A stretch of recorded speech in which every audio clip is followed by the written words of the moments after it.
പുതിയ SCERT 5ാമത്തെ ക്ലാസ്സിലേക്ക് സ്വാഗതം. ബയോളജിയില് ഇന്ന് നമ്മൾ എടുക്കുന്ന ലെസൺ മനുഷ്യ ശരീരം ഒരു വിസ്മയം, രക്തപര്യന വിസർജന വ്യവസ്ഥകൾ കേട്ടോ. രക്തപര്യന വ്യവസ്ഥയും വിസർജന വ്യവസ്ഥയും അതാണ് ഇന്നത്തെ ലെസൺ.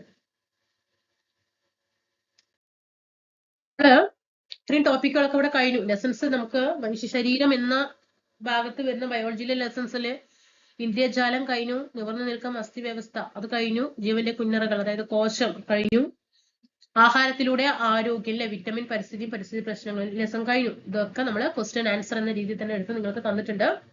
അപ്പൊ ഇനി അടുത്ത ലെസൺ ആയിട്ടുള്ള മനുഷ്യ ശരീരം ഒരു വിസ്മയം, രക്തപര്യന വിസർജന വ്യവസ്ഥ ഇതാണ് ഇന്ന് എടുക്കാൻ പോകുന്ന lesson. Chapter 7 class standard 7 chapter 7. Okay, എന്നിട്ട് നമുക്ക് ഇനി അടുത്ത ദിവസം അടുത്ത ചാപ്റ്റർ എടുക്കാം, അടുത്ത ദിവസം അടുത്ത ചാപ്റ്റർ എടുക്കാം. അങ്ങനെ നമുക്ക് എന്ത് ചെയ്യണം, എല്ലാ ലെസണും ബയോളജിത്തെ കഴിയണം കേട്ടോ. മനുഷ്യ ശരീരത്തിൽ അത്രയും ലെസൺ ആണ്, പരിസ്ഥിതി ശാസ്ത്രത്തിൽ ഇത്രയും ലെസൺ ആണ്, രോഗകാരികളും എന്നിലുള്ള ഇത്രയും ലെസൺസ് ആണ് കേട്ടോ. അപ്പൊ ബയോളജി കഴിയും.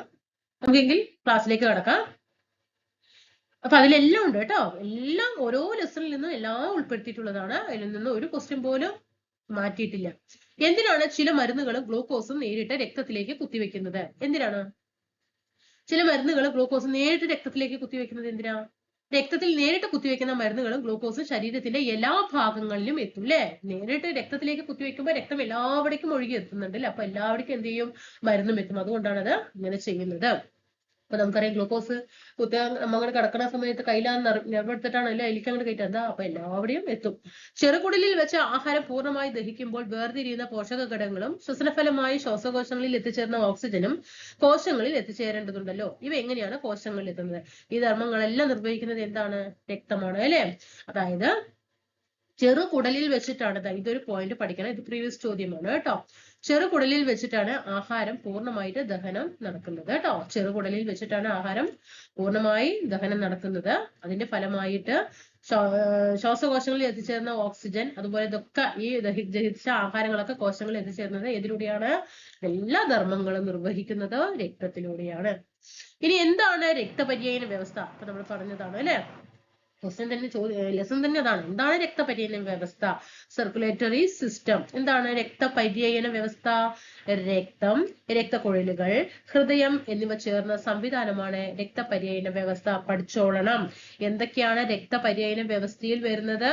1 രക്തം, 2 രക്തക്കുഴൽ, പിന്നെ എന്താ വരുന്നത്? രക്തം, രക്തക്കുഴൽ, പിന്നെ ഹൃദയം. പഠിക്കണം കേട്ടോ. രക്തം, രക്തക്കുഴലുകൾ, ഹൃദയം എന്നിവ ചേർന്നതാണ് രക്തപര്യന വ്യവസ്ഥ എന്ന് മനസ്സിലാക്കുക. മനുഷ്യന്റെ രക്തപര്യന വ്യവസ്ഥയുടെ ഭാഗങ്ങൾ രക്തം, രക്തക്കുഴൽ, ഹൃദയം പഠിക്കണം കേട്ടോ. രക്തപര്യന വ്യവസ്ഥയുടെ പ്രധാനപ്പെട്ട ധർമ്മം എന്തായിരിക്കും? രക്തത്തിന്റെ ധർമ്മങ്ങൾ എന്തൊക്കെയാണ്? രക്തപര്യന വ്യവസ്ഥയായ രക്തവും രക്തക്കുഴലും ഹൃദയത്തിന്റെയും ധർമ്മങ്ങൾ എന്നാണ് ചോദ്യം. ഹൃദയത്തിൽ നിന്ന് ഓക്സിജനും പോഷക ഘടകങ്ങളും അടങ്ങിയ രക്തം ശരീരത്തിന്റെ എല്ലാ ഭാഗത്തും എത്തിക്കുന്നതും ശരീരത്തിന്റെ വിവിധ ഭാഗങ്ങളിൽ നിന്ന് കാർബൺ ഡൈ ഓക്സൈഡ് കലർന്ന രക്തം ഹൃദയത്തിൽ തിരിച്ചെത്തിക്കുന്നതുമാണ് രക്തപര്യന വ്യവസ്ഥയുടെ പ്രധാനപ്പെട്ട ധർമ്മം. രക്തപര്യന വ്യവസ്ഥയുടെ പ്രധാനപ്പെട്ട ധർമ്മം ഹൃദയത്തിൽ നിന്ന് ഓക്സിജനും പോഷക ഘടകങ്ങളും എന്ത് ചെയ്യണം? ശരീരത്തിന്റെ വിവിധ ഭാഗങ്ങളിലേക്ക് എത്തിക്കണം. അതേപോലെ നമ്മുടെ ശരീരത്തിന്റെ വിവിധ ഭാഗങ്ങളുള്ള ഏതാണ്? കാർബൺ ഡൈ ഓക്സൈഡ് അടങ്ങിയിട്ടുള്ള കലർന്ന രക്തത്തെ ഹൃദയത്തിൽ തിരിച്ചെത്തിക്കുന്നതുമാണ് രക്തപര്യന വ്യവസ്ഥയുടെ പ്രധാനപ്പെട്ട ധർമ്മം എന്ന് പറയുന്നത്. ഇനി രക്തത്തിന്റെ ചുവപ്പ് നിറത്തിന് കാരണം എന്താണ്? ഹീമോഗ്ലോബിൻ എന്ന വർണ്ണവസ്തുവിന്റെ സാന്നിധ്യമാണ് രക്തത്തിൽ ചുവപ്പ് നിറത്തിന് കാരണം. ഏതിന്റെ സാന്നിധ്യമാണ്? ഹീമോഗ്ലോബിൻ എന്ന വർണ്ണവസ്തുവിന്റെ സാന്നിധ്യമാണ് രക്തത്തിൽ ചുവപ്പ് നിറത്തിന് കാരണം. ഹീമോഗ്ലോബിന്റെ പ്രധാന ഘടകം ഏതാണ്? ഇരുമ്പും പ്രോട്ടീനുമാണ്. ഹീമോഗ്ലോബിന്റെ പ്രധാനപ്പെട്ട ഘടകം എന്തൊക്കെയാണ്? ഇരുമ്പും പ്രോട്ടീനുമാണ്. രക്തത്തിന്റെ ചുവപ്പ് നിറത്തിന് കാരണം ഹീമോഗ്ലോബിൻ എന്ന വർണ്ണവസ്തുവാണ്. ഹീമോഗ്ലോബിൻ അടങ്ങിയിരിക്കുന്ന പ്രധാനപ്പെട്ട ഘടകങ്ങൾ ഇരുമ്പ്, പ്രോട്ടീൻ.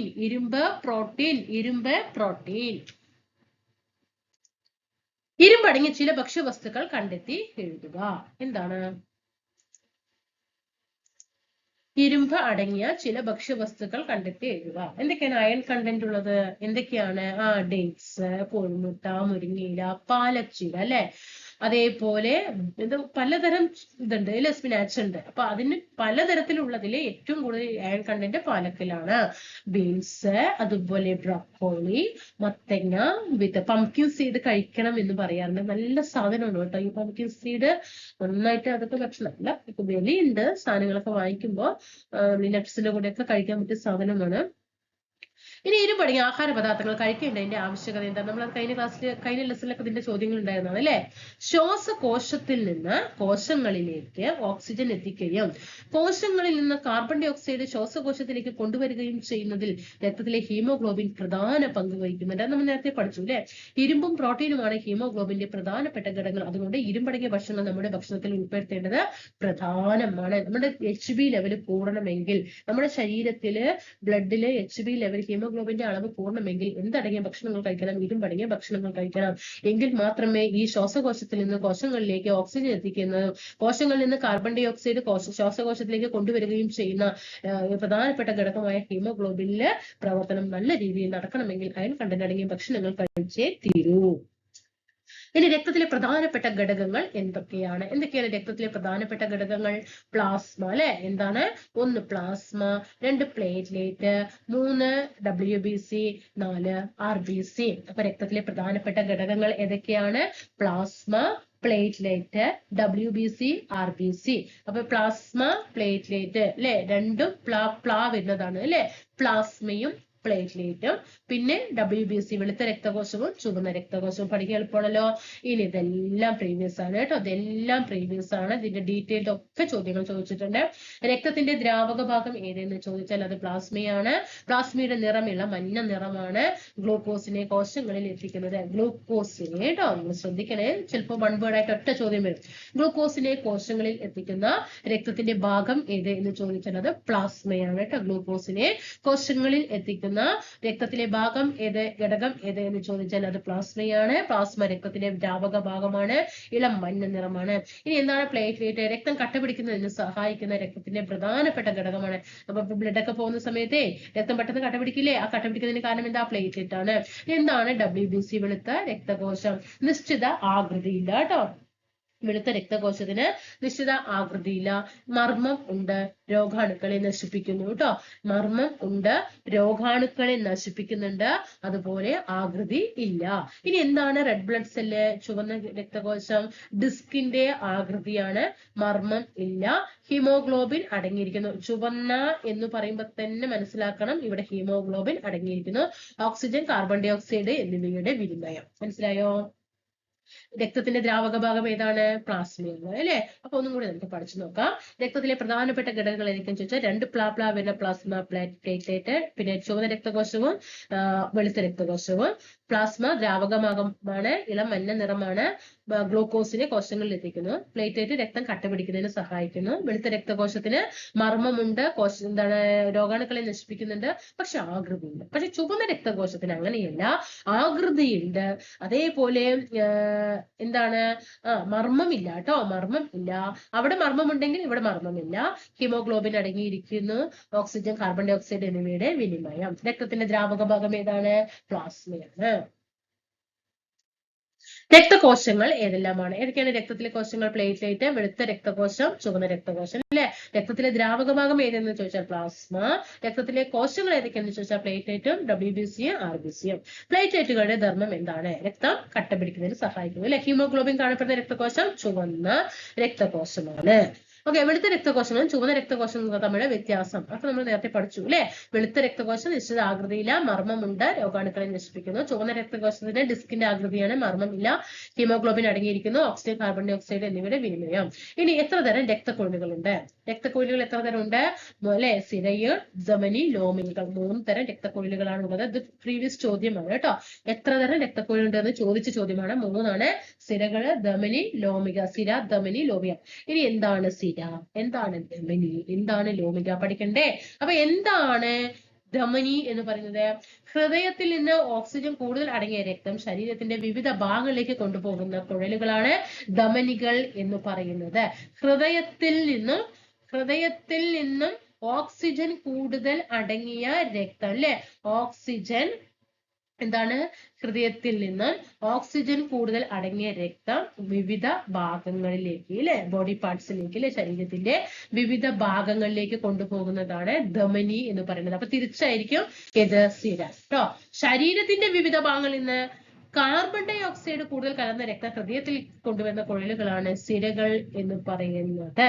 ശരീരത്തിന്റെ വിവിധ ഭാഗങ്ങളിൽ നിന്ന് ഏതാണ്? കാർബൺ ഡൈ ഓക്സൈഡ് അടങ്ങിയ കലർന്ന രക്തം ഹൃദയത്തിലേക്ക് കൊണ്ടുവരുന്ന കുഴലാണ് സിരകൾ. മനസ്സിലാക്കുന്നത് കേട്ടോ. അപ്പൊ എപ്പോഴും പഠിച്ചു വെക്കേണ്ടത് ഹൃദയത്തിൽ നിന്ന് എപ്പോഴും പോകുന്നത് ഓക്സിജൻ ആയിരിക്കും കേട്ടോ. ഹൃദയത്തിൽ നിന്ന് എപ്പോഴും പോകുന്നത് ഓക്സിജൻ ആയിരിക്കും. എന്നാൽ ഹൃദയത്തിൽ നിന്ന് നേരെ തിരിച്ച് ഇതിലേക്ക് വരുന്നത് എപ്പോഴും CO2 ആയിരിക്കും കേട്ടോ, കാർബൺ ഡൈ ഓക്സൈഡ് ആയിരിക്കും. അത് മനസ്സിലാക്കി വെക്കണം കേട്ടോ. അപ്പൊ ധമനികളിലാണ് ഓക്സിജൻ പ്രവർത്തനം നടക്കുന്നത് എന്ന് നോക്കുക കേട്ടോ. ധമനികളിലാണ് എന്ത് ചെയ്യുന്നത്? ഓക്സിജന്റെ പ്രവർത്തനം നടക്കുന്നത് എന്ന് മനസ്സിലാക്കുമ്പോൾ നമുക്ക് മനസ്സിലാക്കാൻ എളുപ്പത്തിന് വേണ്ടിയിട്ടാണ് പറയുന്നത് കേട്ടോ. എന്നാൽ സിരകളിൽ എന്താണ്? സിരകളിൽ കാർബൺ ഡൈ ഓക്സൈഡിന്റെ പ്രവർത്തനമാണ്. കാരണം ഇവിടെ ഓക്സിജൻ പറയാൻ കാരണം ഹൃദയത്തിൽ നിന്ന് ഓക്സിജൻ അടങ്ങിയ രക്തം അല്ലെ, ഹൃദയത്തിൽ നിന്ന് ഓക്സിജൻ അടങ്ങിയ രക്തം. കാർബൺ ഡൈ ഓക്സൈഡ് എന്ന് പറയുമ്പോൾ എവിടെയാണ്? ശരീരത്തിന്റെ വിവിധ ഭാഗങ്ങളിൽ നിന്നും എവിടേക്കായിരിക്കും? ഹൃദയത്തിലേക്ക് പോകുന്നത് അല്ലെ. അപ്പൊ ഇനി എന്താ? ലോമികകൾ സിരകളെയും ധമനികളെയും തമ്മിൽ ബന്ധിപ്പിക്കുന്ന നേർത്ത രക്തക്കുഴലാണ് ലോമികകൾ എന്ന് പറയുന്നത്. അപ്പൊ എന്താണ് സിര, എന്താണ് ധമനി, ലോമികൾ പഠിച്ചല്ലോ. ഓക്കെ, അപ്പൊ രക്തം പഠിച്ചു, രക്തപരിചയ വ്യവസ്ഥകൾ പഠിച്ചു, രക്തക്കുഴലുകൾ പഠിച്ചു, രക്തത്തിലെ ഘടകങ്ങൾ പഠിച്ചു, രക്തക്കുഴലുകൾ പഠിച്ചു, അങ്ങനെ രക്തത്തെ കുറിച്ചിട്ടൊക്കെ പഠിച്ചു. ഇനി നമുക്ക് ഹൃദയത്തെ കുറിച്ച് നോക്കാം. രക്തപരിചയ വ്യവസ്ഥയുടെ കേന്ദ്രമാണ് ഹൃദയം. ശരീരത്തിന്റെ എല്ലാ ഭാഗങ്ങളിലേക്കും രക്തം പമ്പ് ചെയ്യുന്നത് ഹൃദയമാണ്. ഹൃദയം ഔരസാശയത്തിന്റെ ശ്വാസകോശങ്ങൾക്കിടയിൽ സ്ഥിതി ചെയ്യുന്നു. ഇത് വാരിയെല്ലുകളാൽ സംരക്ഷിക്കപ്പെട്ടിരിക്കുന്ന പ്രീവിയസ് ചോദ്യങ്ങളാണ് കേട്ടോ. രക്തപരിചയ വ്യവസ്ഥയുടെ പ്രധാനപ്പെട്ട കേന്ദ്രം ഏതാണ്? ഹൃദയമാണ്. ശരീരത്തിന്റെ എല്ലാ ഭാഗങ്ങളിലേക്കും രക്തം പമ്പ് ചെയ്യുന്നത് ആരാണ്? ഹൃദയമാണ്. ഹൃദയം ഔരസാശയത്തിൽ ശ്വാസകോശങ്ങൾക്കിടയിൽ സ്ഥിതി ചെയ്യുന്നു. ഇത് വാരിയെല്ലുകളാൽ സംരക്ഷിക്കപ്പെട്ടിരിക്കുന്നു. എന്തൊക്കെയാണ് മനുഷ്യ ഹൃദയത്തിന്റെ സവിശേഷതകൾ? മനുഷ്യ ഹൃദയത്തിന്റെ, നമ്മുടെ ഓരോ ഹൃദയങ്ങളുടെയും സവിശേഷതകൾ എന്താണ്? ഹൃദയത്തിന് മുഷ്ടിയോളം വലിപ്പമുണ്ട് കേട്ടോ. ഹൃദയത്തിന് മുഷ്ടിയോളം, അതായത് നമ്മുടെ ഈ ഒരു കൈനെ അങ്ങനെ മടക്കി പിടിച്ചേ, ഒരു കൈനെ അങ്ങനെ മടക്കി പിടിച്ച ഒരു മുഷ്ടിയോളം വലിപ്പമുണ്ട്. ഹൃദയത്തെ ആവരണം ചെയ്ത് ഇരട്ട സ്ഥലമുണ്ട്. ഹൃദയത്തിനെ ആവരണം ചെയ്യുന്ന ഇരട്ട സ്ഥലമാണ് പെരികാർഡിയം അല്ലെ. പെരികാർഡിയം. ശ്വാസകോശത്തെ ആവരണം ചെയ്യുന്ന ഇരട്ട സ്ഥലം ഏതാണ്? ശ്വാസകോശത്തെ ആവരണം ചെയ്യുന്ന ഇരട്ട സ്ഥലം ഏതാണ്? ശ്വാസകോശത്തെ ആവരണം ചെയ്യുന്നത് ഏതാണ്? പ്ലൂറയാണ് അല്ലെ. ശ്വാസകോശത്തെ ആവരണം ചെയ്യുന്നത് പ്ലൂറയാണ്. എന്നാൽ ഹൃദയത്തെ ആവരണം ചെയ്യുന്നത് പെരികാർഡിയമാണ് കേട്ടോ. പെരികാർഡിയം. ഹൃദയത്തെ കുറിച്ചിട്ടുള്ള പഠനമല്ലേ കാർഡിയോളജി. അപ്പൊ കാർഡിയം. മനുഷ്യ ഹൃദയത്തിന് എത്രയേറെയുണ്ട്? 4 അറകളുണ്ട് അല്ലെ. മനുഷ്യൻ എന്ന് വാക്ക് നോക്കിക്കേ. മനുഷ്യൻ 4 അക്ഷരം കണ്ടോ. അപ്പൊ 4 അർത്ഥം. ഓക്കെ, 4 അറ നമ്മൾ പറയാറില്ലേ? ഇടത് ഏട്രിയം, വലത് വെൻട്രിക്കിൾ, ഇടത് വെൻട്രിക്കിൾ, ഇടത് ഏട്രിയം, വലത് ഏട്രിയം എന്നൊക്കെ പറഞ്ഞിട്ട് പറയാറില്ലേ? അങ്ങനെ 4 എണ്ണമാണ് കേട്ടോ. അവിടെ പഠിച്ചു വെക്കുക. അപ്പൊ മനുഷ്യ ഹൃദയത്തിന്റെ സവിശേഷതകൾ: ഹൃദയത്തിന് മുഷ്ടിയോളം. മുഷ്ടി എന്ന് പറയുമ്പോൾ നമ്മുടെ ഒരു കൈനെ അങ്ങനെ മുറുക്കെ പിടിച്ച് ആ ഒരു മുഷ്ടിയുടെ വലിപ്പമാണ് ഹൃദയത്തിന്. ഹൃദയത്തിനെ ആവരണം ചെയ്യുന്ന ഇരട്ട സ്ഥലമാണ് പെരികാർഡിയം. മനുഷ്യ ഹൃദയത്തിന് 4 അറകളുണ്ട്. എന്താണ് ഹൃദയസ്പന്ദനം? എന്താണ് ഹാർട്ട് അറ്റാക്ക്? ഹൃദയം അല്ലെ, ഹാർട്ട് അറ്റാക്ക് അല്ല, ഹൃദയസ്പന്ദനം അല്ലെ, നമ്മുടെ ആ മിടുമിടുപ്പ്. എന്താണ്? ഹൃദയം ഒരു പ്രാവശ്യം സങ്കോചിക്കുകയും പൂർവ്വസ്ഥിതി പ്രാപിക്കുകയും ചെയ്യുന്നതാണ് ഹൃദയസ്പന്ദനം അല്ലെ. അപ്പൊ ഓക്കെ, ഹൃദയം ഒന്ന് നോക്കിക്കേ, ഒന്ന് കൈയൊന്ന് നെഞ്ചുവെക്കേ. ഒരു പ്രാവശ്യം സങ്കോചിക്കും, പൂർവ്വസ്ഥിതി പ്രാപിക്കുകയും ചെയ്യുന്നതാണ് ഹൃദയസ്പന്ദനം. ആരോഗ്യമുള്ള ഒരാളുടെ ഹൃദയം മിനിറ്റിൽ 72 പ്രാവശ്യം, പ്രീവിയസ് ചോദ്യമാണ്, 72 പ്രാവശ്യം സ്പന്ദിക്കുന്നു. ഇതാണ് ഹൃദയസ്പന്ദന നിരക്ക് എന്ന് പറയുന്നത്. ഇനി എന്താണ് പൾസ്? നമ്മുടെ കയ്യിൽ വെച്ച് നോക്കും അല്ലെ. ഹൃദയസ്പന്ദനത്തിന്റെ ഫലമായി ധമനികളിൽ തരംഗചലനം ഉണ്ടാക്കുന്നതാണ് പൾസ്. ഹൃദയസ്പന്ദന നിരക്കും പൾസിന്റെ നിരക്കും തുല്യമായിരിക്കും. അങ്ങനെയൊക്കെ ചോദ്യം വന്നാൽ തെറ്റിക്കാൻ പാടില്ല കേട്ടോ. ഹൃദയസ്പന്ദന നിരക്കും പൾസിന്റെ നിരക്കും എപ്പോഴും എന്തായിരിക്കും? ഈക്വൽ ആയിരിക്കും. ശരീരത്തിന്റെ ഏതൊക്കെ ഭാഗങ്ങളിൽ പരിശോധിച്ച് നോക്കിയാലാണ് പൾസ് അറിയാൻ കഴിയുക? എവിടെയാണ്? കൈത്തണ്ട നമ്മൾ നോക്കാറുണ്ട് അല്ലെ. അതുപോലെ നെറ്റിയുടെ ഇരുവശത്ത്, ഓക്കെ, കഴുത്തിന്റെ വശങ്ങളില്, കൈമുട്ടിന്റെ വളവില്, പാദത്തിന്റെ മുകൾ ഭാഗം, ഇവിടെ എല്ലാം എന്താണ്? പൾസ് അറിയാനായിട്ട് സാധിക്കും. സാധാരണ എല്ലാവരും നമ്മുടെ ഈ കൈത്തണ്ടിയിൽ വെച്ചിട്ട് ഇങ്ങനെ പൾസ് നോക്കും അല്ലെ. അവിടെ മാത്രമല്ല, നമ്മുടെ നെറ്റിയുടെ ഇരുവശങ്ങളില്, നമ്മളിപ്പോ തലവേദനയൊക്കെ വരുമ്പോൾ ഈ 2 സൈഡിൽ ആക്കല്ല, അതുപോലെ നെറ്റിയുടെ ഇരുവശങ്ങളില്, കഴുത്തിന്റെ വശങ്ങളില്, കൈമുട്ടിന്റെ വളവില്, പാദത്തിന്റെ മുകൾ ഭാഗത്ത് വെച്ചിട്ട് പൾസ് അറിയാനായിട്ട് സാധിക്കും. ഹൃദയസ്പന്ദനം പരിശോധിക്കാൻ ഉപയോഗിക്കുന്ന ഉപകരണം ഏതാണ്? സ്റ്റെതസ്കോപ്പ് കേട്ടോ. ഹൃദയസ്പന്ദനം പരിശോധിക്കാൻ ഉപയോഗിക്കുന്ന ഉപകരണം സ്റ്റെതസ്കോപ്പ്. ആരാ സ്റ്റെതസ്കോപ്പ് കണ്ടുപിടിച്ചത്? റെനെ ലെനാക്കാണ് കേട്ടോ. സ്റ്റെതസ്കോപ്പ് കണ്ടുപിടിച്ചത് റെനെ ലെനാക്ക്. ഹൃദയത്തിന്റെ ആരോഗ്യം നിലനിർത്താൻ നാം എന്തെല്ലാം ശ്രദ്ധിക്കണം? ശരിയായ ആഹാരശീലം, വ്യായാമം, ജീവിതചര്യകൾ എന്നിവയിലൂടെ നമുക്ക് ഹൃദയത്തിന്റെ ആരോഗ്യം സംരക്ഷിക്കാം. ഇതൊക്കെ ചെയ്യണം കേട്ടോ. എന്തൊക്കെ കാര്യങ്ങളാണ് ഹൃദയത്തിന്റെ ആരോഗ്യത്തെ ദോഷകരമായി ബാധിക്കുന്നത്? കൊഴുപ്പടങ്ങിയ ഭക്ഷണം സ്ഥിരമായിട്ട് കഴിച്ചാൽ ഹൃദയത്തിനത് ബാധിക്കും. പുകവലി, മദ്യപാനം, ജീവിതശൈലി രോഗങ്ങൾ. ഏതൊക്കെയാണ് ജീവിതശൈലി രോഗങ്ങൾ? രക്തസമ്മർദ്ദം, ഷുഗർ, ഇതൊക്കെ എന്താണ് ജീവിതശൈലി രോഗങ്ങളാണ് അല്ലെ. ഇതൊക്കെ ഹാർട്ടിനെ ബാധിക്കും. വ്യായാമം ചെയ്യാതിരുന്നാലും അത് ഹൃദയാരോഗ്യത്തെ ബാധിക്കും. മുറിവ് പറ്റിയ ഒരാൾക്ക് എന്ത് പ്രഥമ ശുശ്രൂഷയാണ് നൽകുന്നത്? ഒരു മുറിവ് പറ്റിയാൽ എന്താണ് ആദ്യം നൽകേണ്ടത്? ശുദ്ധജലം ഉപയോഗിച്ചിട്ട് മുറിവ് വൃത്തിയാക്കണം. മുറിവ് അമർത്തിപ്പിടിക്കണം. കയ്യിലാണ് മുറിവെങ്കിൽ കൈ ഉയർത്തിപ്പിടിക്കുക. രക്തപ്രവാഹം നിലയ്ക്കുന്നില്ലെങ്കിൽ ശുദ്ധമായ തുണിയോ ബാൻഡേജോ കൊണ്ട് മുറിവ് പൊതിഞ്ഞു കിട്ടുക. വേഗത്തിൽ വൈദ്യസഹായം ലഭിക്കും. ആരോഗ്യവാനായ ഒരാളുടെ ശരീരത്തിൽ ഏകദേശം എത്ര ലിറ്റർ രക്തമുണ്ട്? നിങ്ങളുടെ ഓരോ ശരീരത്തിലും എത്ര ലിറ്റർ രക്തമുണ്ട്? 5.5 ലിറ്റർ കേട്ടോ. 5.5 കേട്ടോ. 5.5 ലിറ്റർ രക്തമാണ് ഒരാളുടെ ശരീരത്തിൽ കേട്ടോ. ലോക ഹൃദയ ദിനം സെപ്റ്റംബർ 29. ലോക ഹൃദയ ദിനം സെപ്റ്റംബർ 29. രക്തദാനം എന്നാൽ ഒരാൾ സ്വമനസാലെ മറ്റൊരാൾക്കോ ശാസ്ത്രീയമായി സൂക്ഷിച്ച് പിന്നീട് ഉപയോഗിക്കുന്നതിനോ ആണ് രക്തദാനം. ഇനി എന്താണ് വിസർജനം എന്ന് പറയുന്നത്? ജീവിത പ്രവർത്തനങ്ങളുടെ ഫലമായി ഉണ്ടാകുന്ന യൂറിയ, അധികമുള്ള ജലം, ലവണങ്ങൾ തുടങ്ങിയ ശരീരത്തിൽ നിന്ന് പുറന്തള്ളുന്ന പ്രക്രിയയാണ് വിസർജനം എന്ന് പറയുന്നത്. അതായത് നമ്മുടെ ശരീരത്തിലുള്ള അധികമായിട്ടുള്ള യൂറിയയും അധികമുള്ള ജലവും ലവണങ്ങളും ഒക്കെ പുറന്തള്ളുന്നതിനെയാണ് വിസർജനം എന്ന് പറയുന്നത്. ഇനി എന്താണ് വൃക്ക, കിഡ്നി? ഓക്കെ, നമ്മുടെ ശരീരത്തിലെ ഏറ്റവും പ്രധാനപ്പെട്ട വിസർജന അവയവമാണ് വൃക്ക. നമ്മുടെ ശരീരത്തിൽ, അതായത് നമ്മൾ പറഞ്ഞില്ലേ നേരത്തെ, ലവണങ്ങളും അധികമുള്ള ജലവും ഒക്കെ പുറന്തള്ളുന്നതാണ് വിസർജനം എന്ന് പറഞ്ഞു. അപ്പോ ആ വിസർജനത്തിന് സഹായിക്കുന്ന ഏറ്റവും പ്രധാനപ്പെട്ട അവയവം എന്ന് പറയുന്നത് വൃക്ക തന്നെയാണ്. ഇവ മനുഷ്യ ശരീരത്തിന്റെ അരിപ്പയായിട്ട് പ്രവർത്തിക്കുന്നു. മനുഷ്യ ശരീരത്തിന്റെ അരിപ്പ എന്നറിയപ്പെടുന്നത് വൃക്കയാണ്. പയർ വിത്തിന്റെ ആകൃതിയിലുള്ള, എന്താണ് ആകൃതി? പയർ വിത്തിന്റെ ആകൃതിയിലാണ് ഓരോ വൃക്കയും ഉള്ളത്. നട്ടലിന്റെ ഇരുവശങ്ങളിലുമായിട്ടാണ് കാണപ്പെടുന്നത്. ശരിയായ അളവിൽ ജലം, ലവണങ്ങൾ എന്നിവ ശരീരത്തിൽ നിലനിർത്തുന്നതിന് വൃക്കകൾ പ്രധാനപ്പെട്ട പങ്ക് വഹിക്കുന്നു. അധികമുള്ള ജലം മാത്രമാണ് എന്ത് ചെയ്യുള്ളൂ? നീക്കം ചെയ്യുള്ളൂ. അല്ലാത്ത ജലത്തിനെ ഒക്കെ വൃക്ക എന്ത് ചെയ്യും? അവിടെ നിലനിർത്തും. മനസ്സിലായോ? അപ്പൊ ഇവിടെ എന്തൊക്കെയാ വൃക്കകളെ കുറിച്ച് പഠിച്ചത്? പഠിച്ചു വെക്കണം. സ്റ്റേറ്റ്മെന്റ് ചോദ്യങ്ങൾ വരും, അവിടെ തെറ്റാൻ പാടില്ല കേട്ടോ. എന്തൊക്കെയാണ് വൃക്കകൾ എന്ന് പറയുന്നത്? വൃക്കകളെ കുറിച്ചിട്ട് എന്തൊക്കെയാ പഠിക്കാൻ? നമ്മുടെ ശരീരത്തിലെ ഏറ്റവും പ്രധാനപ്പെട്ട വിസർജന അവയവമാണ് വൃക്ക. പ്രീവിയസ് ചോദ്യം. മനുഷ്യ ശരീരത്തിലെ അരിപ്പയായിട്ട് പ്രവർത്തിക്കുന്നത്, പ്രീവിയസ് ചോദ്യം, വൃക്കയാണ്. പയർവിത്തിന്റെ ആകൃതിയിലുള്ള ഇവ ഉദരാശയത്തിൽ നട്ടലിന്റെ ഇരുവശങ്ങളിലുമായി കാണപ്പെടുന്നു. ശരിയായ അളവിൽ ജലം, ലവണങ്ങൾ എന്നിവ ശരീരത്തിൽ നിലനിർത്തുന്നതിന് വൃക്കകൾ പ്രധാന പങ്ക് വഹിക്കുന്നുണ്ട്. ഇനി വൃക്കയിലേക്ക് രക്തം എത്തിക്കുന്ന രക്തക്കുഴൽ ഏതാണ്? വൃക്കയിലേക്ക് രക്തം എത്തിക്കുന്നത് വൃക്ക ധമനി. വൃക്കസിര എന്നൊന്നും പറയാൻ പാടില്ല, വൃക്കധമനി. വൃക്കയിലേക്ക് കേട്ടോ. വൃക്കധമനി എന്ന് പറയുമ്പോൾ അത് വൃക്കയിലേക്ക് ആണ്. ഇനി വൃക്കയിൽ നിന്നും രക്തം തിരികെ കൊണ്ടുപോകുന്ന രക്തക്കുഴൽ ഏതാണ്? അത് വൃക്കാസിരയാണ് കേട്ടോ. വൃക്കധമനിയിലേക്ക് ആണെങ്കിൽ വൃക്കാധമനി, വൃക്കയിലേക്ക് ആണെങ്കിൽ വൃക്കാധമനി.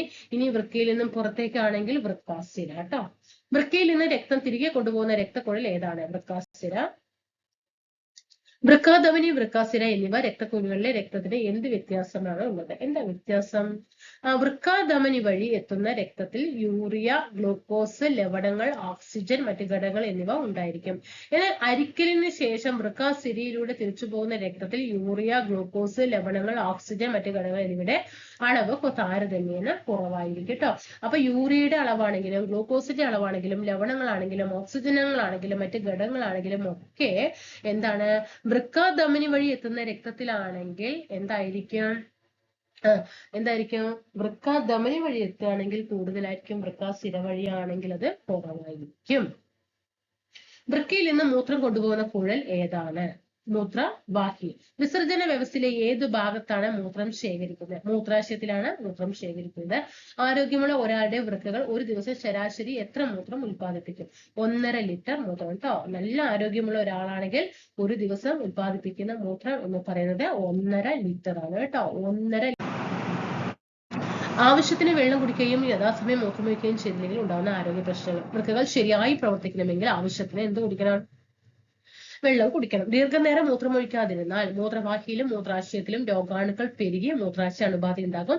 ഇതുമൂലം അടിവയറ്റിൽ വേദന ഉണ്ടാകുകയും പിന്നീട് ഈ മൂത്രക്കല്ലൊക്കെ കേട്ടിട്ടില്ല, അതൊക്കെ വരാനുള്ള സാധ്യത ഉണ്ടാവും. കാരണം എന്താ, അവിടെ യൂറിയ അടിഞ്ഞുകൂടും അല്ലെ. മൂത്രമൊഴിക്കുമ്പോൾ പുകച്ചിലും വേദനയും അനുഭവപ്പെടും. മൂത്രം ഒരുപാട് ഒഴിക്കാതിരിക്കുന്ന സമയത്ത് മൂത്രം അവിടെ കെട്ടിക്കിടന്ന് അടിവയറിൽ വേദന വരുമ്പോൾ അവിടെ കാൽസ്യം ഓക്സലേറ്റ്, യൂറിയ അടിഞ്ഞുകൂടുമ്പോൾ എന്താണ് അവിടെ ഉണ്ടാകുന്നത്, ആ കാൽസ്യം ഓക്സലേറ്റ് രൂപപ്പെടുകയാണ്. അതാണ് ഈ മൂത്രത്തിലെ കല്ല് എന്ന് പറയുന്നത്. എന്താണ്, സോറി, മൂത്രത്തിലെ കല്ല് എന്നറിയപ്പെടുന്നത് എന്താണ് പ്രീവിയസ് ചോദ്യമാണ്, കാൽസ്യം ഓക്സലേറ്റ് ആണ് കേട്ടോ. ഇത് മൂത്രത്തിലെ കല്ലായിട്ട് രൂപപ്പെടുകയും പിന്നെ അടിവയറിലെ വേദന, ഓപ്പറേഷൻ ഇവിടേക്കൊക്കെ എത്തും. വൃക്കകളുടെ ആരോഗ്യം സംരക്ഷിക്കുന്നതിന് എന്തെല്ലാം കാര്യങ്ങൾ ശ്രദ്ധിക്കണം? പുകവലി, മദ്യപാനം ഉപേക്ഷിക്കണം, ദിവസം വ്യായാമം ചെയ്യണം, ഉപ്പിന്റെ അമിത ഉപയോഗം കുറയ്ക്കണം, കൃത്രിമ പാനീയങ്ങളുടെ അമിത ഉപയോഗം ഒഴിവാക്കണം, ദിവസം ഏകദേശം 12 ഗ്ലാസ് വെള്ളമെങ്കിലും കുടിക്കണം, അനാവശ്യമായ മരുന്നിന്റെ ഉപയോഗം കുറയ്ക്കണം. ഇതൊക്കെ വൃക്കകളുടെ ആരോഗ്യത്തിന് നല്ലതാണ്. വൃക്കകളുടെ പ്രവർത്തനം തകരാറിലായ ഒരാളെ രക്ഷിക്കാൻ എന്തെല്ലാം മാർഗങ്ങളുണ്ട് അല്ലെ. നമ്മൾ എന്നും കേൾക്കുന്ന ഒരു വാക്കാണ് ഡയാലിസിസ് എന്ന് പറയുന്നത്. അതേപോലെ വൃക്ക മാറ്റിവെക്കലാണ്. വൃക്കകൾ തകരാറിലായ ഒരാളെ രക്ഷിക്കാനുള്ള മാർഗങ്ങൾ എന്താണ്? വൃക്ക മാറ്റിവെക്കൽ, കിഡ്നി ട്രാൻസ്പ്ലാന്റേഷൻ. ആരോഗ്യമുള്ള ഒരു ദാതാവിൽ നിന്ന് ഒരു വൃക്കയെടുത്ത് 2 വൃക്കകളും തകരാറിലായ ഒരാളിലേക്ക് വെച്ച് പിടിപ്പിക്കുന്നതാണ് വൃക്ക മാറ്റിവെക്കൽ. വൃക്ക സ്വീകരിക്കുന്ന വ്യക്തിയുടെയും നൽകുന്ന വ്യക്തിയുടെയും രക്തഗ്രൂപ്പ് ഉൾപ്പെടെയുള്ള പരിശോധനാ ഫലങ്ങൾ യോജിച്ചാൽ മാത്രമേ വൃക്ക മാറ്റിവെക്കാൻ സാധ്യമാകൂ. 18 വയസ്സ് പൂർത്തിയായ ആരോഗ്യമുള്ള ഏതൊരാൾക്കും വൃക്കകളിൽ ഒന്ന് ദാനം ചെയ്യാം. ഇനി ശരീരത്തിൽ നിന്നും വിയർപ്പിലൂടെ എന്തെല്ലാം പുറത്തു പോകുന്നു? ജലവും ലവണങ്ങളുമാണ് വിയർപ്പിലൂടെ പുറത്തു പോകുന്നത്. ഇനി വിയർപ്പ് എന്താ? ത്വക്കിലെ സ്വേദഗ്രന്ഥികളാണ് വിയർപ്പ് ഉണ്ടാക്കുന്നത്. ത്വക്കിലെ നമ്മുടെ ഓരോ മനുഷ്യ ശരീരത്തിൽ ഉണ്ടാകുന്ന ത്വക്കിലും ഏത് ഗ്രന്ഥിയാണ്? സ്വേദഗ്രന്ഥി കേട്ടോ. വിയർപ്പ് ഉണ്ടാക്കുന്നത് ത്വക്കിലെ ഏത് ഗ്രന്ഥിയാണ്? ഇത് പ്രീവിയസ് ചോദ്യമാണ്, സ്വേദഗ്രന്ഥിയാണ്. നെക്സ്റ്റ് വൺ, ശരീരത്തിൽ അധികമുള്ള ജലവും ലവണങ്ങളും വിയർപ്പിലൂടെ പുറത്തു പോകുന്നു. വിയർപ്പ് ബാഷ്പമായി മാറാൻ വേണ്ട താപം നമ്മുടെ ശരീരത്തിൽ നിന്ന് എടുക്കുന്നു. നമ്മുടെ ശരീര താപനില ക്രമീകരിച്ച് നിർത്താൻ വിയർക്കൽ സഹായിക്കുന്നു. ഇനി ത്വക്കിന്റെ ധർമ്മങ്ങൾ എന്തെല്ലാമാണ്? ത്വക്കിലെ സ്വേദഗ്രന്ഥികളാണ്. ഈ ഗ്രന്ഥിന്റെ പേര് നന്നായി പഠിക്കുക കേട്ടോ. ത്വക്കിലെ സ്വേദഗ്രന്ഥികളാണ് വിയർപ്പുണ്ടാക്കുന്നത്. ശരീരത്തിൽ അധികമുള്ള ജലവും ലവണങ്ങളും വിയർപ്പിലൂടെ പുറത്തു പോകുന്നു. ശരീരത്തെ പൊതു സൂക്ഷിക്കുക, സ്പർശം അറിയുക എന്നിവയും ത്വക്കിന്റെ ധർമ്മങ്ങളാണ്. ഇനി കുളിക്കുമ്പോൾ ത്വക്ക് നന്നായി വൃത്തിയാക്കേണ്ട ആവശ്യകത. ത്വക്കിലെ സൂക്ഷ്മ സുഷിരങ്ങളിലൂടെയാണ് സ്വേദഗ്രന്ഥിയിൽ നിന്ന് വിയർപ്പ് പുറത്തു വരുന്നത്. ഇവ ത്വക്കിൽ അടിഞ്ഞു കൂടിയാൽ രോഗങ്ങൾ ഉണ്ടാകും. അതിനാൽ കുളിക്കുമ്പോൾ ത്വക്ക് നന്നായിട്ട് വൃത്തിയാക്കേണ്ടത്, നന്നായിട്ട് സോപ്പിട്ട് വൃത്തിയാക്കി കഴുകണം കേട്ടോ. ഇനി എന്താ? കരൾ, ലിവർ നമുക്ക് നോക്കാം. മനുഷ്യ ശരീരത്തിലെ ഏറ്റവും വലിയ ഗ്രന്ഥിയാണ് കരൾ. മനുഷ്യ ശരീരത്തിലെ ഏറ്റവും വലിയ ഗ്രന്ഥിയാണ് ഏത്? മനുഷ്യ ശരീരത്തിലെ ഏറ്റവും വലിയ അവയവം ഏത് എന്ന് ചോദിച്ചാൽ ഏതാണ്? ത്വക്കാണ് അല്ലെ. ത്വക്കാണ്. എന്നാൽ ഏറ്റവും വലിയ ഗ്രന്ഥി ഏതെന്ന് ചോദിച്ചാൽ കരളാണ്. രക്തത്തിലൂടെ എത്തുന്ന ഹാനികരമായ രാസവസ്തുക്കളെ ഇത് നശിപ്പിക്കുന്നുണ്ട്. കൊഴുപ്പിനെ ദഹിപ്പിക്കാൻ ആവശ്യമായ പിത്തരസം ഉൽപ്പാദിപ്പിക്കുന്നത്. നമ്മുടെ ശരീരത്തിലൊക്കെ കൊഴുപ്പ് അടിഞ്ഞു കൂടിയിട്ടുണ്ടാവും അല്ലെ. അതിനൊക്കെ ദഹിപ്പിക്കണമെങ്കിൽ പിത്തരസം ഉൽപ്പാദിപ്പിക്കുന്നത് കരളാണ്. പോഷക ഘടകങ്ങൾ വിഘടിക്കുമ്പോൾ ശരീരത്തിന് ഹാനികരമായ അമോണിയ ഉണ്ടാകുന്നു. ഇതിനെ താരതമ്യേന ഹാനികരമല്ലാത്ത യൂറിയയാക്കി മാറ്റുന്നതും കരളാണ്. കോശങ്ങളിൽ ഉണ്ടാകുന്ന കാർബൺ ഡൈ ഓക്സൈഡിനെ പുറന്തള്ളുന്ന അവയവം ഏതാണ്? കോശങ്ങളിൽ ഉണ്ടാകുന്ന കാർബൺ ഡൈ ഓക്സൈഡിനെ പുറന്തള്ളുന്ന അവയവം ശ്വാസകോശമാണ് കേട്ടോ. ശ്വാസകോശമാണ്. മനുഷ്യ ശരീരത്തിലെ ഏറ്റവും വലിയ ഗ്രന്ഥി കരളാണ്.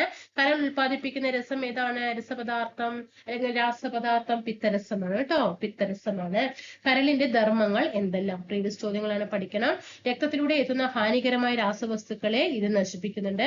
കൊഴുപ്പിനെ ദഹിപ്പിക്കാൻ കേട്ടോ. കൊഴുപ്പിനെ ദഹിപ്പിക്കാൻ വേണ്ടിയിട്ടാണ് ആവശ്യമായ പിത്തരസം ഉൽപ്പാദിപ്പിക്കുന്ന ലിവറാണ്. അതേപോലെ പോഷകഘടകങ്ങൾ വിഘടിക്കുമ്പോൾ ഉണ്ടാകുന്ന ശരീരത്തിന് ഹാനികരമായ അമോണിയയെ കരൾ താരതമ്യേന ഹാനികരമല്ലാത്ത യൂറിയയാക്കി മാറ്റുന്നതും കരളാണ്.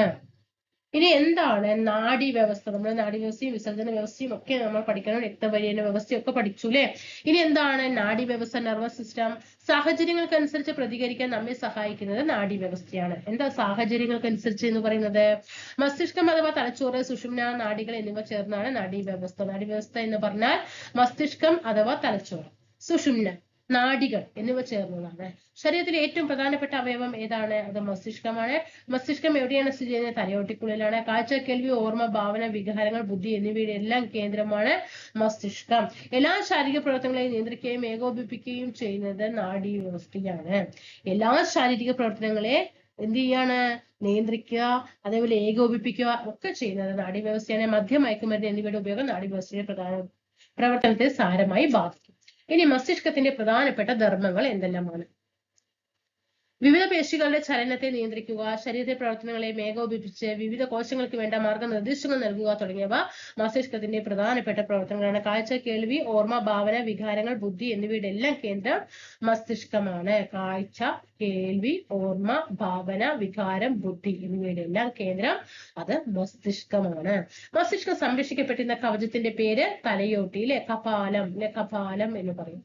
മസ്തിഷ്കത്തെ സംരക്ഷിക്കപ്പെട്ടിരുന്ന കവചമാണ് തലയോട്ടി. നാഡീവ്യവസ്ഥയുടെ പ്രധാനപ്പെട്ട ഭാഗങ്ങൾ ഏതെല്ലാമാണ്? മസ്തിഷ്കം അഥവാ തലച്ചോറ്, സുഷുമ്ന, നാഡികൾ എന്നിവ ചേർന്നതാണ് മനുഷ്യന്റെ നാഡീവ്യവസ്ഥ എന്ന് പറയുന്നത്. ഇനി എന്താണ് കൗമാരകാലം? 10 മുതൽ 19 വയസ്സ് വരെയുള്ള കാലഘട്ടമാണ് കൗമാരം. ജീവശാസ്ത്രപരമായി ഒട്ടേറെ സവിശേഷതയുള്ള കാലമാണ് കൗമാരം.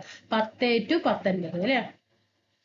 കൗമാര കാലഘട്ടത്തിന്റെ പ്രത്യേകതകൾ. സ്വാഭാവികമായ ഒരു പ്രക്രിയ എന്ന നിലയിൽ ഒട്ടേറെ ശാരീരിക മാറ്റങ്ങൾ കൗമാരകാലത്ത് നടക്കുന്നു.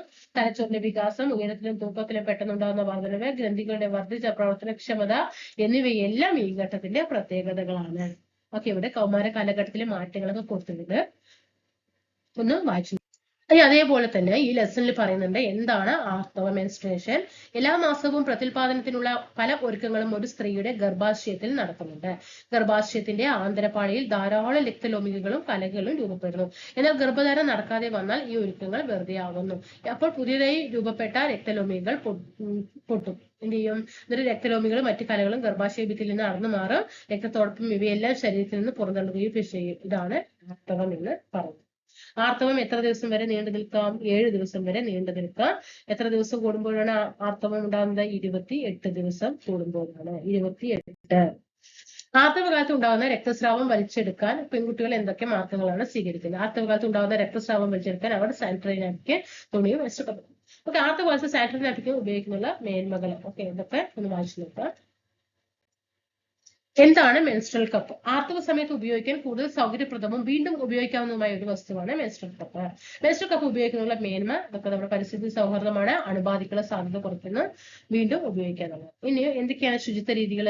മെൻസ്ട്രൽ കപ്പ്, സാനിറ്ററി നാപ്കിൻ, തുണികൾ എന്നിവ ഉപയോഗിക്കുന്നതിന് മുമ്പ് ശേഷവും കൈകൾ സോപ്പോ വീര്യം കൊണ്ട് അണുനാശിനി ഉപയോഗിച്ച് കഴുകണം. സാനിറ്ററി നാപ്കിൻ, തുണികൾ എന്നിവ ഉപയോഗിക്കുമ്പോൾ ശുചിത്വത്തിന്റെ ഭാഗ്യമായി 4-5 മണിക്കൂറിനുള്ളിൽ മാറ്റാനായിട്ട് ശ്രദ്ധിക്കും. കൗമാരകാലത്ത് എങ്ങനെയുള്ള ഭക്ഷണമാണ് നാം കഴിക്കേണ്ടത്? എങ്ങനെയാണ് നല്ല ഭക്ഷണം കഴിച്ചിട്ട് നമ്മുടെ ശരീരം ഹെൽത്ത് നന്നായി നോക്കേണ്ട സമയമാണ് അല്ലെ? കൗമാരം വളർച്ചയ്ക്കും വികാസത്തിനുമുള്ള ഒരു കാലഘട്ടമാണ്. അതിനാൽ ആവശ്യമായ എല്ലാ പോഷകങ്ങളും നൽകുന്ന സമീകൃത ആഹാരമായൊക്കെയാണ് മാംസം, മത്സ്യം, മുട്ട, ബീൻസ്, അണ്ടിപ്പരിപ്പ് തുടങ്ങിയ പ്രോട്ടീൻ അടങ്ങിയ ഭക്ഷണങ്ങള്. തവിടരി, ഗോതമ്പ് ബ്രെഡാണ് കേട്ടോ, വൈറ്റ് ബ്രെഡ് അല്ല, ബ്രൗൺ ബ്രെഡാണ് കഴിക്കേണ്ടത്. അതുപോലെ തവിട്ട്, അരി, ഓട്സ് തുടങ്ങിയ ധാന്യങ്ങൾ പോലുള്ള കാർബോഹൈഡ്രേറ്റ് അടങ്ങിയ ഭക്ഷണങ്ങൾ കഴിക്കണം. പിന്നെ പഴങ്ങൾ, പച്ചക്കറികൾ, വിറ്റാമിൻ, ധാതുക്കൾ, നാരുകൾ എന്നിവ സമ്പുഷ്ടമാണ്. പാലുൽപ്പന്നങ്ങളായ പാല്, ചീസ്, തൈര് എന്നിവ ഉപയോഗിക്കുക. ആരോഗ്യകരമായ കൊഴുപ്പിന് അവക്കാഡോയും പരിപ്പ് വിത്തുകളും ഒലിവ് ഓയിലൊക്കെ ഉപയോഗിക്കുക. ധാരാളം വെള്ളം കുടിക്കുക. ഇതൊക്കെ കുട്ടികൾ കഴിക്കേണ്ട ആഹാരമാണ്. കൗമാരകാലം എന്ന് പറയുന്നത് 10 to 19 വയസ്സ്. ലൈംഗിക ചൂഷണം. ചെറിയ കുട്ടികൾ ഉൾപ്പെട്ട സമൂഹത്തിൽ ആൺകുട്ടികളും പെൺകുട്ടികളും പലവിധ ശാരീരിക, മാനസിക, ലൈംഗിക പീഡനങ്ങൾക്ക് വിധേയരാകുന്നുണ്ട്. സ്വന്തം വീടുകൾ, ബന്ധുവീടുകൾ, വാഹനങ്ങൾ, വിദ്യാലയങ്ങൾ, പൊതുസ്ഥലങ്ങൾ തുടങ്ങിയ ഇടങ്ങൾ വെച്ചിട്ടാണ് പീഡനങ്ങൾക്ക്. ഓക്കെ, ഇനി അതിൽ കൊടുത്തിരിക്കുന്ന കാര്യങ്ങൾ ആയതുകൊണ്ടാണ് കേട്ടോ ഒന്നും ഒഴിവാക്കാതെ ഇതിൽ കൊടുത്തിരിക്കുന്നത്. ബന്ധുക്കൾ, സഹപാഠികൾ, സുഹൃത്തുക്കൾ, അപരിചിതർ എന്നിവരുമായി ഇടപെടുമ്പോൾ ഏത് തരത്തിലുള്ള ആളുകളെയാണ് നിങ്ങൾ ശ്രദ്ധിക്കേണ്ടത്? അനുവാദമില്ലാതെ ശരീരഭാഗങ്ങളിൽ സ്പർശിക്കാൻ ശ്രമിക്കുന്നവർ, ലൈംഗിക ചുവയോടെ സംസാരിക്കുന്നവര്, നോക്കുന്നവര്, അശ്ലീല ചിത്രം, വീഡിയോ എന്നിവ കാണാൻ പ്രേരിപ്പിക്കുന്ന, കൃത്രിമ സ്നേഹം കാണിക്കുന്നവര്, ഉപഹാരങ്ങൾ നൽകുന്നവര്. ഇനി എന്തൊക്കെയാ ബുദ്ധിമുട്ട് നേരിട്ടാൽ എന്തൊക്കെ ചെയ്യണമെന്നാണ് ചോദിക്കുന്നത്? മാതാപിതാക്കൾ, സഹപാഠികൾ, അധ്യാപകർ, സ്കൂൾ കൗൺസിലർ തുടങ്ങിയവരുടെ ഭയമില്ലാതെ കാര്യങ്ങൾ തുറന്നു പറയുക. നിങ്ങളുടെ ശരീരഭാഗത്ത് മറ്റൊരാൾ സ്പർശിക്കുമ്പോൾ മോശമായ സ്പർശം തിരിച്ചറിയാൻ നോ എന്ന് പറയാൻ പരിശീലിപ്പിക്കണം. വേറെ പരിഗണനയ്ക്കിടുന്നില്ലെങ്കിൽ ചൈൽഡ് ഹെൽപ്പ് ലൈനിൽ നിന്നും വിളിക്കാം. എല്ലാത്തരം ചൂഷണങ്ങളിൽ നിന്നും സുരക്ഷ ലഭിക്കുന്നത് കുട്ടികളുടെ അവകാശമാണ്. എങ്കിൽ ചൈൽഡ് ഹെൽപ്പ് ലൈൻ നമ്പർ ചോദ്യമാണ് 1098 കേട്ടോ. എന്തെങ്കിലും കുട്ടികൾക്കെതിരെ പരാതി ഉണ്ടെങ്കിൽ 1098 വിളിച്ചു പറഞ്ഞാൽ മതി. ചൈൽഡ് ഹെൽപ്പ് ലൈൻ നമ്പർ എത്രയാണ്? 1098.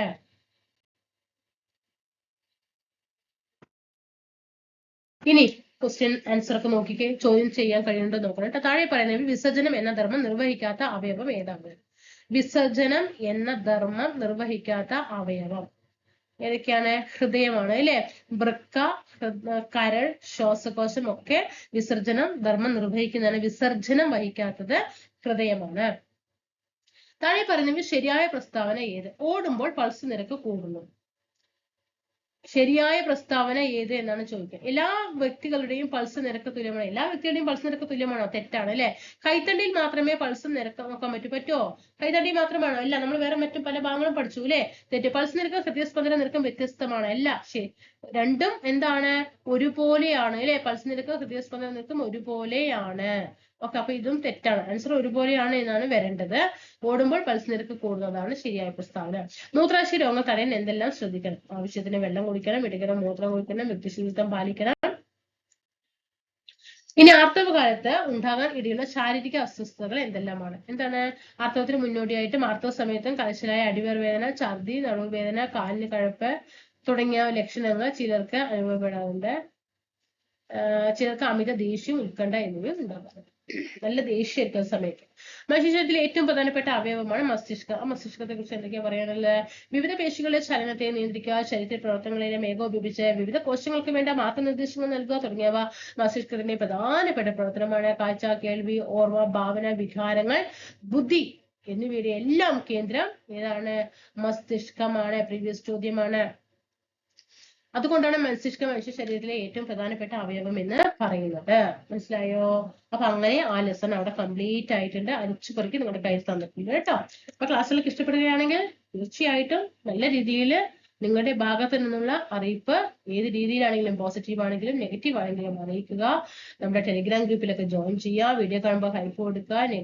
അതേപോലെ ടെലിഗ്രാം ഗ്രൂപ്പിലൊക്കെ ജോയിൻ ചെയ്യുക. സബ്സ്ക്രൈബ് ചെയ്യാതെ കാണുന്നുണ്ടെങ്കിൽ സബ്സ്ക്രൈബ് ചെയ്ത് സപ്പോർട്ട് ചെയ്യുക കേട്ടോ. അപ്പൊ നമുക്ക് എന്ത് ചെയ്യാം? അടുത്ത ലെസണുമായിട്ട് വീണ്ടും കാണാം. താങ്ക്